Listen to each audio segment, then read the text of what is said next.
हाथी और चूहा की कहानी। एक राज्य में एक राजा का शासन था। हर सप्ताह पूरी शानो शौकत से नगर में उसका जुलूस निकला करता था, जहां प्रजा उसके दर्शन किया करती थी। एक दिन एक नन्हा चूहा उसी राजमार्ग के किनारे किनारे कहीं जा रहा था, जहां राजा का जुलूस निकलने वाला था। वह चूहा था तो छोटा सा, मगर उसका घमंड बहुत बड़ा था और वह खुद को सर्वश्रेष्ठ और महान समझता था। कुछ देर बाद राजमार्ग से राजा का भव्य जुलूस निकला, जिसे देखने लोगों की भीड़ लगने लगी। राजा अपने पूरे दलबल के साथ था। उसके सैनिक उसे घेरे हुए थे। कई मंत्री और अनुचर उसके पीछे थे। वह एक विशाल शाही हाथी पर सवार था। हाथी शाही था, इसलिए उसे भव्यता से सजाया गया था और उसकी शान भी देखते बनते थी। जुलूस में हाथी के साथ एक शाही बिल्ली और एक कुत्ता भी थे। राजा का जुलूस देखने को उमड़ी भीड़ राजा के साथ साथ उसके शाही हाथी की भी प्रशंसा कर रहे थी।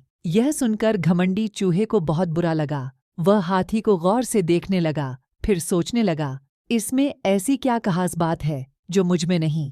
मैं भी उस जैसा ही हूँ। मेरे पास भी 2 आँखें, 2 कान, 1 नाक और 4 पैर हैं। फिर उसकी इतनी प्रशंसा क्यों? उसके विशाल शरीर के कारण, लंबी सूंड के कारण, छोटी छोटी आँखों के कारण या झुर्रीदार चमड़ी के कारण? किस कारण? एक बार तुम लोग मुझे देख लो, उस हाथी को भूल जाओगे। मैं हाथी से ज्यादा महान हूँ। चूहा ये सब सोच ही रहा था कि शाही बिल्ली की नज़र उस पर पड़ गई और उसकी लार टपक गई। जुलूस छोड़ डाश वह उसकी ओर लपकी। फिर क्या था? चूहा अपनी सारी महानता भूलकर दुम दबाकर भागा। भागते भागते वह हाथी के सामने आ गया। आगे बढ़ते हाथी ने उस पिद्दी से चूहे को देखा तक नहीं और अपना विशाल पैर उठा लिया।